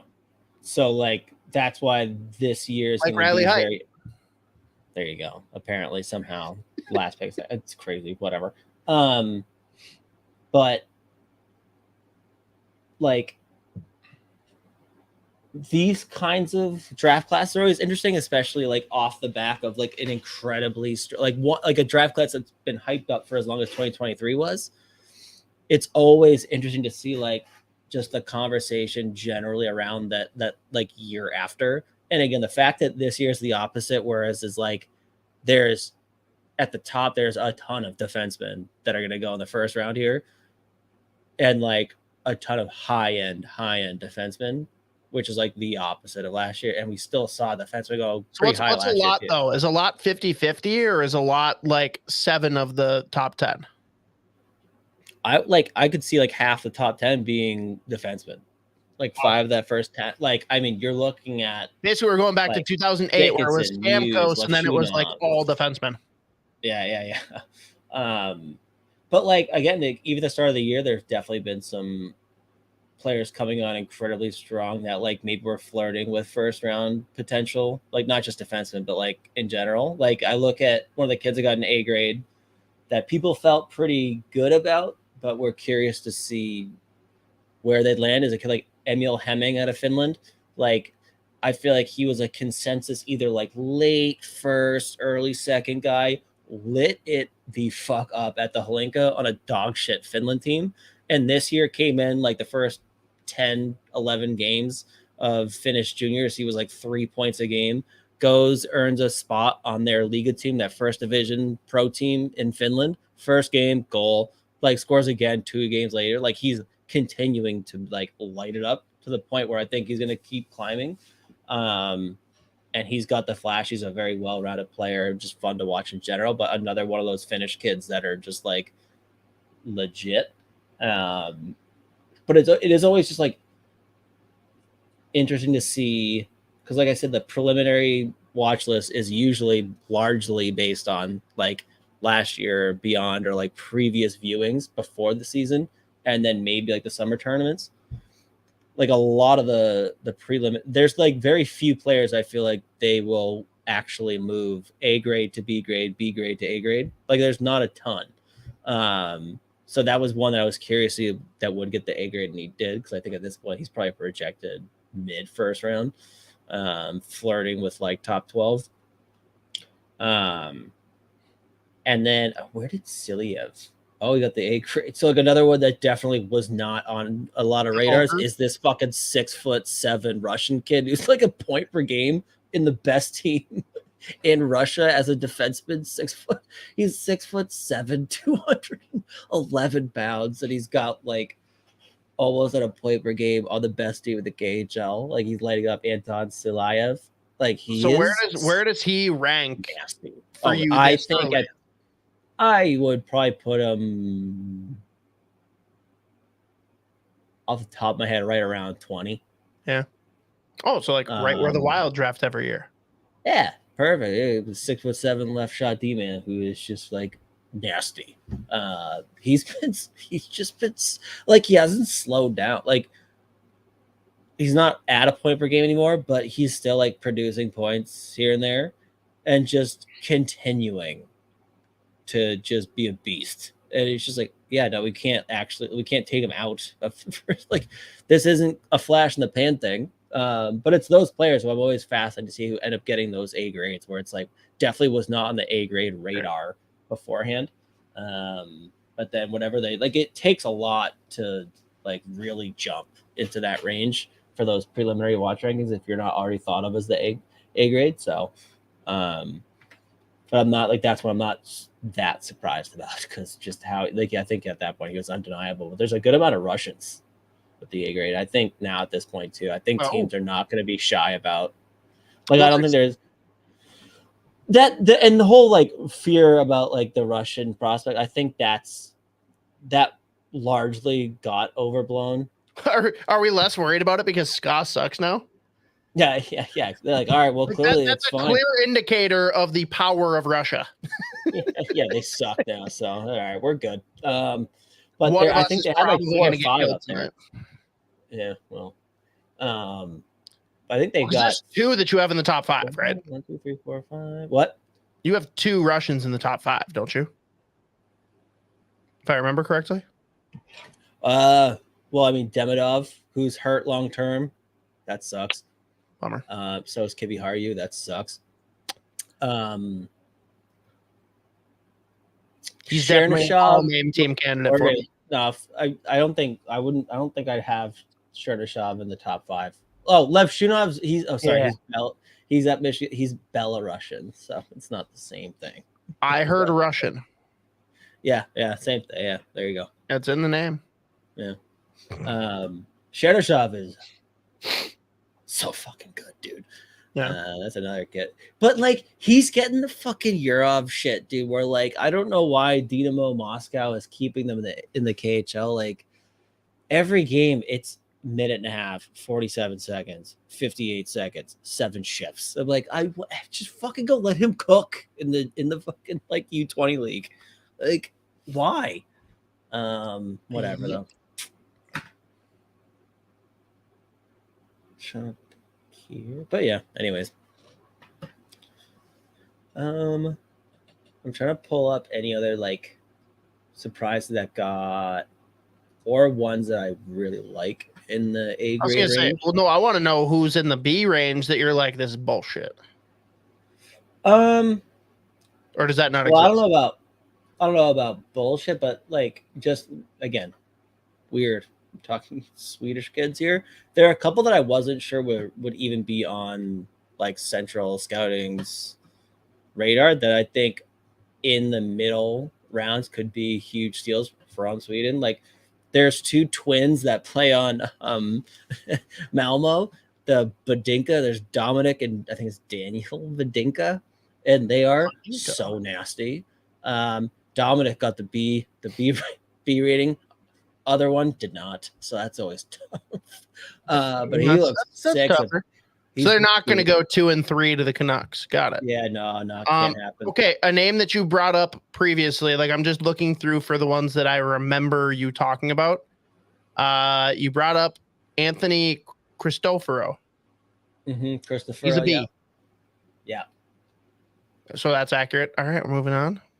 Well, yeah, he's one that definitely could be flirting with like first round. Like he's kidless kids he's getting a B. What a joke! He's lighting up the dub. Wait, what? How have you not talked about Cole Hudson slander already? Yeah, he's having a tough start to the year. That was he went from number 10 in the preseason rankings to being a B. Yeah, I mean, explain it. Well, again, that was one that they probably looked at. Like the start of the year has really not been great at all. I'm telling you, that was one that was like, really, he dropped to a B. Like I'm not ready to. They're also like, oh, he's 5 foot. What? Okay, great. Love that for us. We've seen this before with his brother. Oh wait, everyone regrets not taking him. Let's not learn from that. Yeah, no. Why would we do that? Especially again, looking at like some of the ones that snuck up in the A range, but all name team candidate Andre Kos. Andre with Ondrej, like Finnish kid for Ilves. But then it's Kos for the last name. Yep, that's all I need. Ryerson Leenders, another good one. What do you think? Or this one is for our boy Veach. Max Plant. Have you watched much of his play? Not really. I actually haven't. Then we're gonna erase. I know who you're talking about though. But there's one other one that's in the second round that I was surprised for the B range was Charlie Ellick. He's been playing he was playing unbelievably well as an underage in the WHL last couple of years. I was very surprised he got into the B range because he was on Team Canada. Hlinka looked great. Has looked great in the WHL. He's big, plays both sides of the puck as a D-man. Another one I was surprised got B range and not A range, or A grade, whatever. That was one that stood out, especially as well. Same thing with Luke Misa. Well, I'm seeing three guys. I'm seeing 3 guys in the B grade that you talked about previously, and one of them is all name team consideration. Why is Leo Saline Wallenius? I knew that was the first one. Yeah, that's fair. I don't think he's a first rounder. I think he could be. I think he's got a super high floor. His teammate actually, who's got a great name too, Alphonse A's here. Oh wait, actually no, they don't have that many. Never mind. I take it back. No, there's not that many. Yeah. The way you were talking about it is there's way more in the A than will actually be taken in the first round. So that's fair. Yeah. Well, he and his teammate Alphonse Fry, however you want to say it, they both play the same Swedish junior team. Wasn't surprised. They're both B range. I bet that those are both players you would be comfortable taking second, third round. There's decent upside in both of them, but probably not enough at this point to get the A range. You also talked about VT Väisänen. Is he a solid B for you, or any? He's one that could be. I think he's flirting with first round at this point, probably. Okay. So I think B at this point, again with the preliminary watch. Yeah, it's fair. And then the last one I'm seeing here that I know you've talked about, Shattuck boy, William Zellers. Yeah, that was was he another B? He's a B. I will be fascinated to see the progression of that one because I don't know if he's been consistent enough in his performance day in day out to get that A, but like, well, I think he's on the trajectory of like getting looked at for a potential first round. Like I think he somewhat came on recently to be like, oh shit, like, which probably means the B rating is like a pretty big compliment at that point, because like there are some kid, again, that's the thing with this class, it's like there are some that are like no shit. I mean, I guess you could say that any draft class, but I feel like this is one where like these forwards are getting like lost in the mix, just like with how many good, solid, like legit D-men there are too. But like, so Judd Brackett's going to snag a couple of them, and everyone's going to say, "Yeah, but when are they going to be here in 8 years?" I think this is a draft you get very excited about having like a lot. Like if you're the Seattle Kraken, you make trades and only get like second round picks back. Like you're gonna be like, love it, love this for me. But one I did want to bring up, I have no idea, and maybe it's just because he hasn't got a ton of. Maybe it's based on. Actually, that doesn't make sense though. If it was based on largely like last year, like my guy in Sweden, Simon Zether. I don't know how he's C. This is a fucking. He's a C. 6'3" beast, power forward, plays center, scores, defends well. He's at like 0.8 goals per game right now on a shit Rogla team in the J20. Like he's a fucking animal. I have no idea how he's projected, or at least how the central agent or central scouting look at him like as a C rating, especially some of the guys that got B's. I don't know how, but that's one guy from Sweden. I'm like, I have him like flirting first round. Like so. Oh boy, I think that's crazy. Interesting. Yeah, I was pretty upset about that one.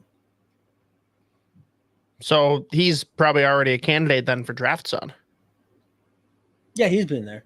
He's been up there. When is it? Is it Christmas that will decide who your draft children are? Yeah, right before like World Juniors. Right before or right after? Before. I'll go before. I'm not going to be a coward and wait. You're being a coward and waiting right now?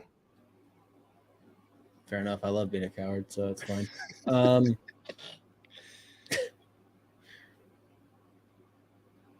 Yeah. What am I? Okay. Who is this kid from the queue? We have Elliot L'Italian. Like he's literally L'Italian. Yeah.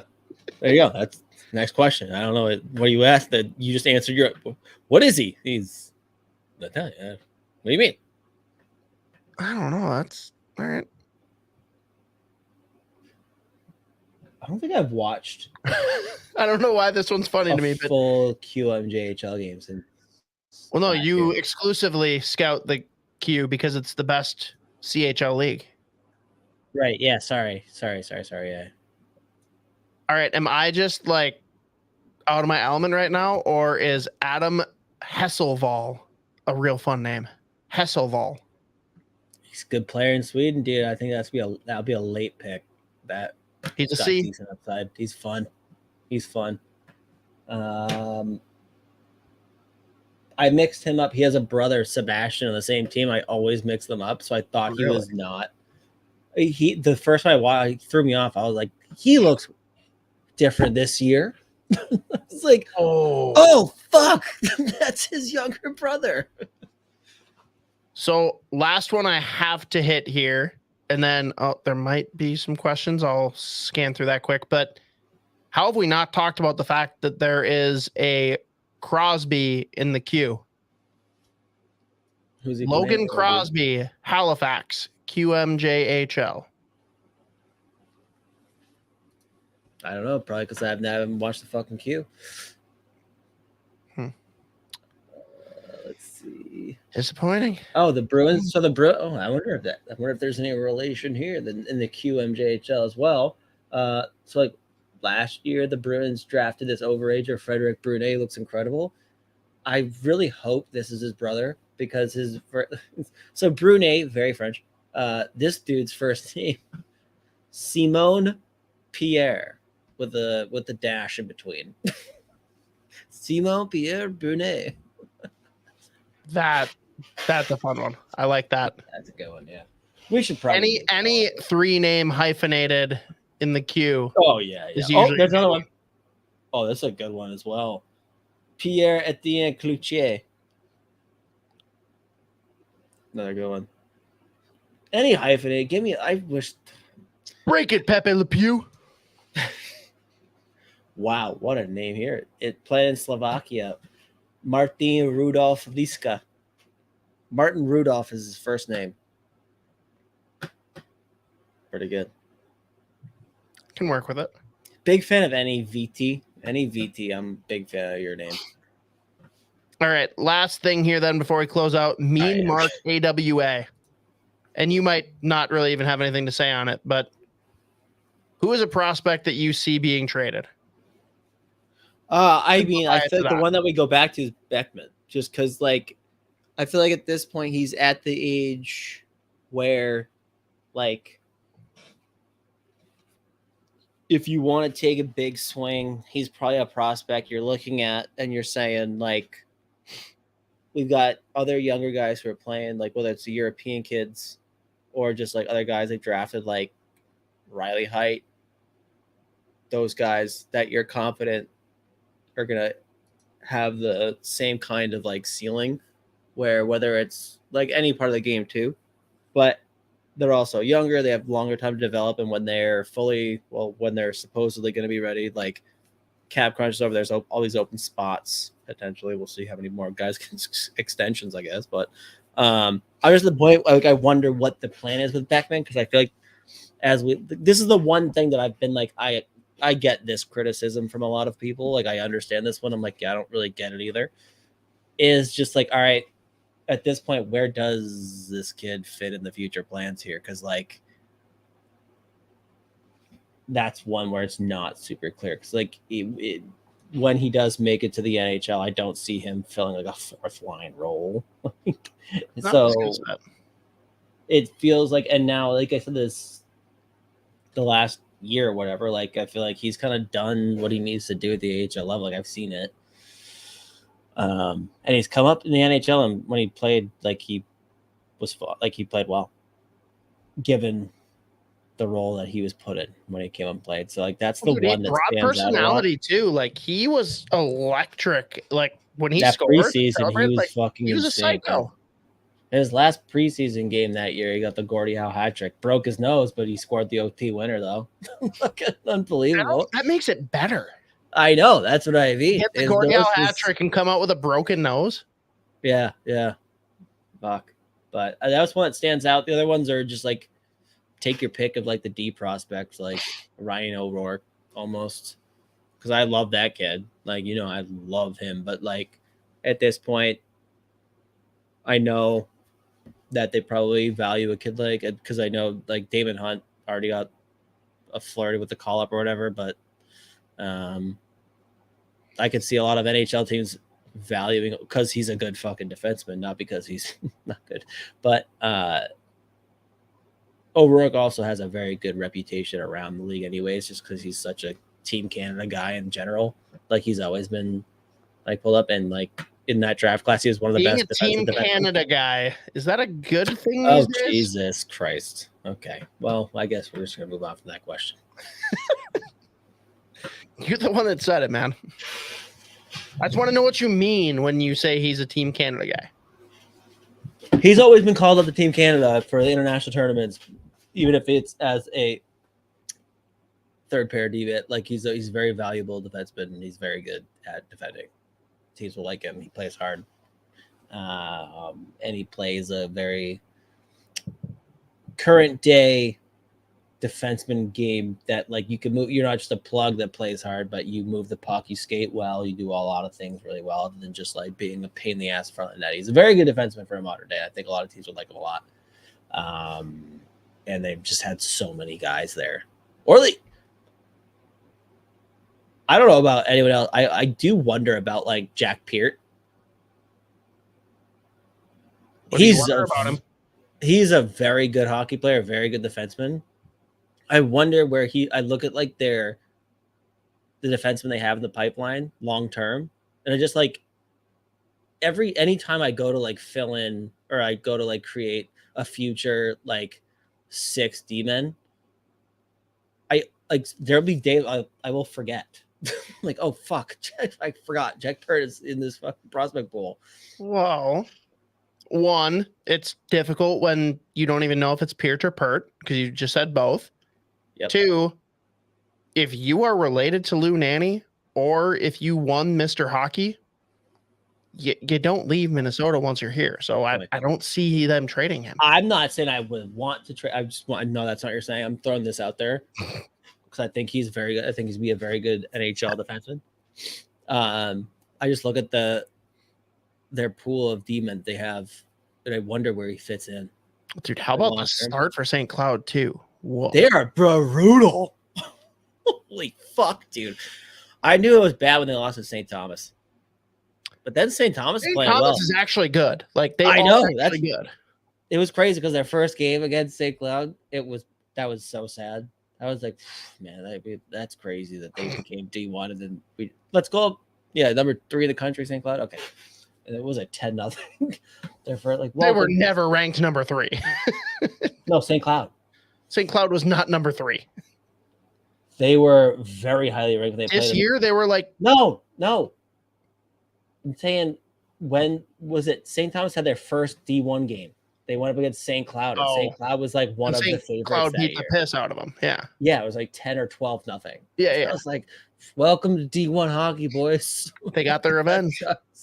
Yeah, I know. That's why I was like, this year they beat. I was like, like that's not good. But then St. Cloud's just doing their thing, dude. They're playing hard, but whatever. But yeah, that's I guess I just answered those questions. That last question there. All right, 2 hours. People. 2 hours of just shit talk. Yeah, hope it was good.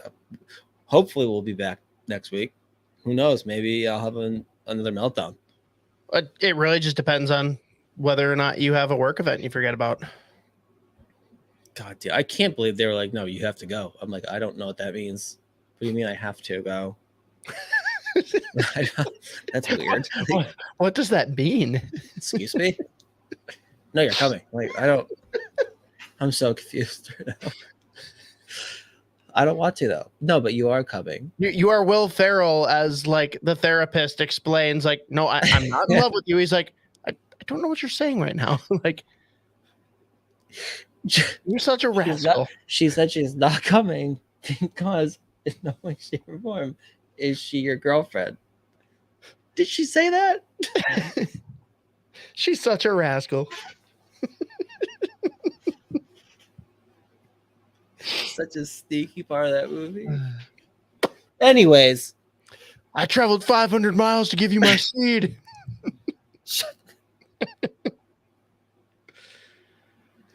We gotta go. All right. Well, sorry for missing last week. Thank you for tuning in for the last 2 hours, you lunatics. Fingers crossed. We'll see you next week for episode 85 of JuddzBudz. Peace out.